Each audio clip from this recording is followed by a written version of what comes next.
안녕하세요. 이번 시간에는 시간 관리에 대해 설명해 보겠습니다. 여행, 대외활동, 모임, 문화생활 등 세상에는 해야 할 것과 하고 싶은 것들이 참 많습니다. 하지만 한정된 시간에 어떻게 하면 최대한 많은 것을 할 수 있을까요? 그것은 시간 관리를 어떻게 하느냐에 따라 달라진다고 할 수 있습니다. 저는 그 세 가지의 경우로 나눠 보았습니다. 먼저, 딱히 할 일이 없고 시간에 내 인생이 끌려다니는 것 같을 때 어떻게 시간을 잡는지 말씀드리겠습니다. 그때는 목표를 분명하게 설정해야 됩니다. 그래야 귀한 젊음이 휘발되지 않기 때문입니다. 단순히 재미있는 미디어로 시간을 때우다 보면 재밌었다라는 감정에 남는 것이 별로 없습니다. 한 번뿐인 인생을 어떻게 더 가치 있게 살고 나의 이러한 환경을 어떻게 하면 벗어날 수 있을지, 또 어떻게 하면 내 인생을 더욱 사랑할 수 있을까라는 생각을 해보는 것도 좋습니다. 성인이 되었으니 한 번쯤 이렇게 자신을 돌아보는 시간을 가져보십시오.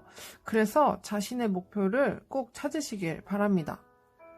혼자 찾기 어려우면 대외 활동을 해보거나 존경하는 사람을 만나보거나 도서관의 다양한 책을 통해 자신의 관점을 좀 더 넓히는 것도 좋은 방법이라고 생각합니다. 두 번째는 아무것도 하기 싫을 때인데요. 그때는 시간에 제약 없이 흥청망청 시간을 쓰기도 하고 일주일 내내 계속 늘어지기도 합니다. 이럴 때는 낭비하는 시간을 스탑워치를 제어합니다. 고등학교 때는 공부하는 시간을 스탑워치로 쟀다면 시간이 상대적으로 많은 대학생활 때는 노는 시간과 낭비 시간을 재는 것입니다.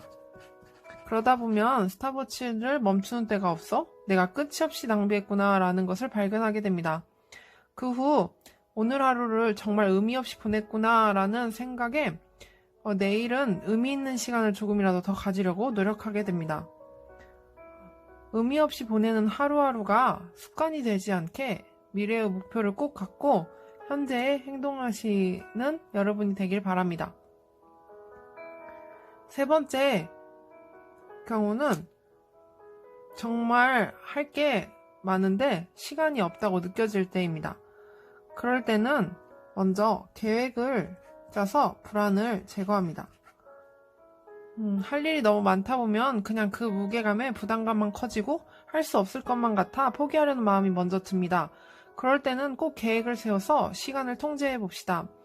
시간을 나눠서 할 일을 적어보면 생각보다 할 수 있는 일이 많고 만약 다 하지 못하더라도 최대한 많은 것을 끝낼 수 있을 것입니다.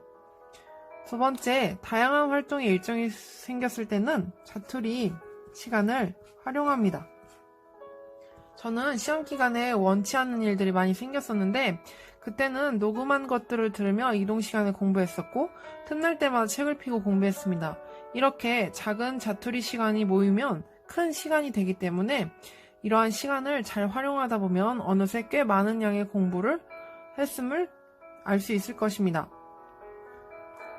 세 번째는 우선순위를 정해서 하나씩 끝내는 것입니다. 한꺼번에 여러 일을 처리하다 보면 하던 일의 흐름이 끊겨서 오히려 시간 내에 끝내지 못했습니다. 차라리 시간을 딱 정해서 그 시간까지 이것만 끝내자라는 마음으로 하나씩 집중하는 게 가장 효율적이라고 생각합니다. 이상 영상을 마치겠습니다. 감사합니다.